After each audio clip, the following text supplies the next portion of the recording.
terminer cette matinée avec la remise du prix de la catégorie e-retail, hein, on l'évoquait tout à l'heure, aussi une catégorie en très forte croissance, aussi bien sur le search que sur la partie e-retail display. Et le prix bronze est attribué à Criteo pour une campagne L'Oréal sur Auchan. Bravo à Criteo, hein, qui accélère sur le retail média. Le prix Silver est attribué à La Redoute Média pour une campagne Puma. Bravo La Redoute, on voit des copies de la campagne sur le site. Et le prix Gold est attribué à, roulement de tambour, Retailing by Fnac Darty pour la campagne Bose. Bravo, on va regarder une petite vidéo.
Et on accueille pour nous parler de cette campagne Grégory Mialet, directeur marketing, communication et opération de Retailing, et Mehdi Yousfi, marketing manager de Bose. Bonjour Grégory, est-ce que vous nous entendez?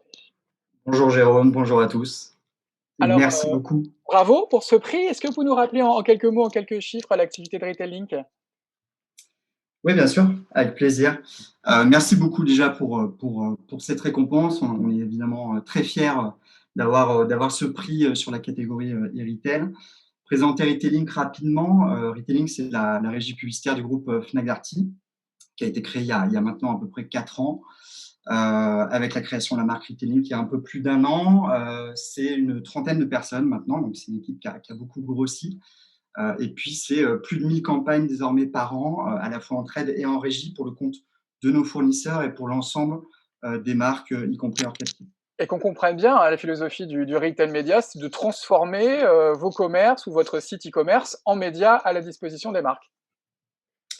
Exactement, exactement. On a aujourd'hui, je pense que comme beaucoup d'acteurs du retail, on constate qu'une bonne partie, on concentre des audiences de plus en plus fortes, en ligne évidemment, également dans nos magasins, puisqu'on est un acteur omnicanal. Donc, ça fait naître des opportunités de communication pour les marques. Il y a des forts enjeux. On permet aussi aux marques de communiquer au plus proche de l'acte d'achat, donc de transformer davantage et de pouvoir mesurer l'impact de leur campagne. Donc forcément, c'est une vraie opportunité pour les marques et pour nous de travailler en étroite collaboration.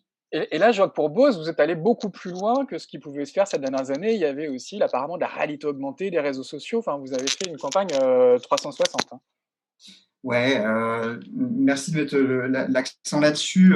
C'est vrai que quand on pense mobile, on pense forcément digital. Quand on pense e-retail, on pense spontanément, en tout cas, aux solutions publicitaires qui vont permettre de transformer une intention d'achat en acte d'achat.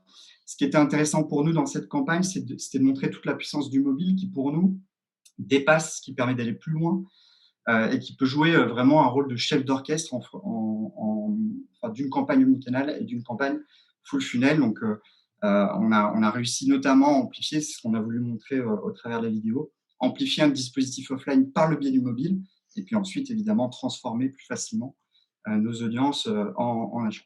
Mehdi Yousfi, marketing manager de Bose, bonjour. Bonjour. Bose, on peut rappeler que vous êtes un grand nom du son. Oui, effectivement, une marque mondialement connue, présente dans de nombreux pays, sur l'audio premium, qui s'adresse en particulier aux audiophiles, depuis plus de 50 ans maintenant, donc effectivement, assez connu. Et Grégory disait que le dispositif avait pour but d'amplifier la marque. C'est un mot qui doit vous parler.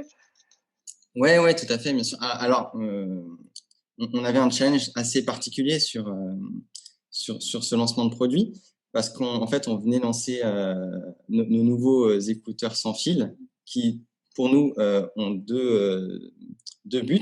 Premièrement, rassurer nos clients habituels et aller surtout chercher de nouveaux consommateurs plus jeunes, plus connectés, et dans une période très incertaine. Donc, Grégory l'a rappelé, hein, c'était une campagne 360.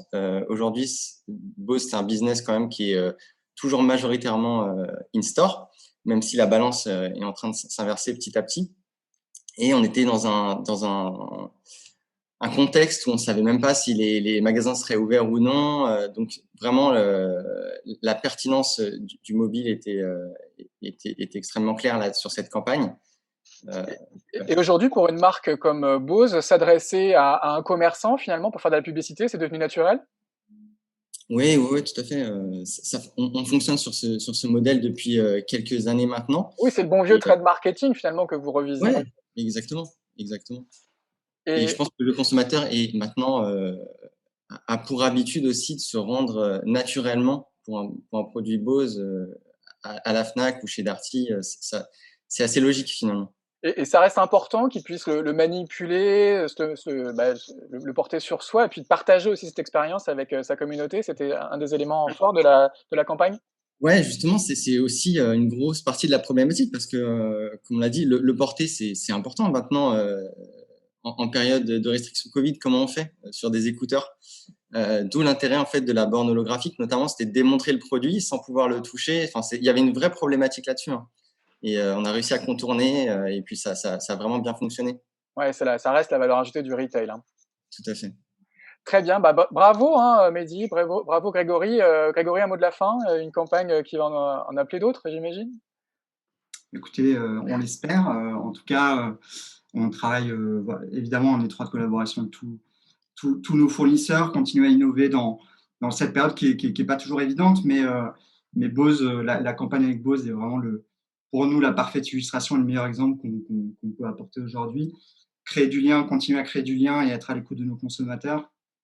Et, et voilà, un des mérites, on va dire, de la crise sanitaire, c'est aussi nous pousser à trouver l'innovation, à être toujours plus agile et à trouver des solutions. Donc voilà, le mobile nous permet ça aussi. Il y a plein de nouvelles solutions qui sont en train d'émerger, le live shopping, etc. Et voilà, le mobile, c'est vraiment le device aussi qui nous permet de travailler sur le live, de faire la passerelle entre le social media, entre le monde digital et le monde physique en général. Donc voilà, on est Bravo en tout cas Grégory, bravo Mehdi, hein, pour ce prix. On invite tout le monde à se rendre dans les magasins Fnac Darty pour tester les produits Bose. J'aime bien d'ailleurs vos nouvelles lunettes qui sont très, très Ah, intéressantes aussi, qui promettent aussi de belles idées pour les prochaines années. On arrive à la fin. Je vais vous proposer donc de revoir l'intégralité de nos gagnants. Donc on rappelle dans la catégorie display le gold pour Mozu, le silver pour Vectory et le bronze pour Fidmi. Bravo aux trois lauréats. En vidéo, le gold pour Jellyfish, le silver pour Sublime, le bronze pour Augury. Bravo à tous les trois.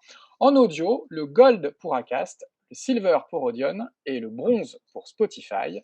Et en e-retail, Retailink en gold, La Redoute en silver et Criteo en bronze. Bravo hein, à tous les gagnants de cette deuxième édition des Mobile Creativity Awards. Vadim, peut-être un mot de conclusion pour cette matinée très riche hein, en enseignements. Bah, effectivement, merci Jérôme. Déjà, premier mot, c'est pour toi. Merci pour cette animation de toute cette matinée. Merci d'avoir tenu les timings J'ai qui un sont petit pas peu forcément. dépassé, je crois. On a un chouï déplacé. Effectivement, on a un peu triché.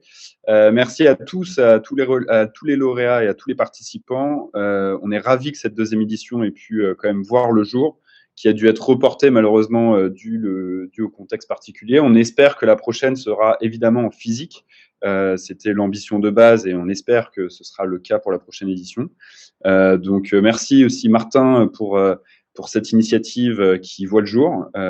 Et puis voilà. Et puis évidemment, n'hésitez pas à rejoindre donc à la fois donc l'association dans sa globalité parce qu'elle est donc assez même très dynamique sur cette année 2020 et 2021. On a pu faire. Enfin, 2020 surtout, on a pu faire beaucoup de choses et 2021 commence bien. Groupe de travail créativité pour les partenaires ou peu importe qui d'ailleurs que vous êtes. Si vous souhaitez participer au groupe de travail, n'hésitez pas à revenir vers moi, vers Martin, vers Catherine.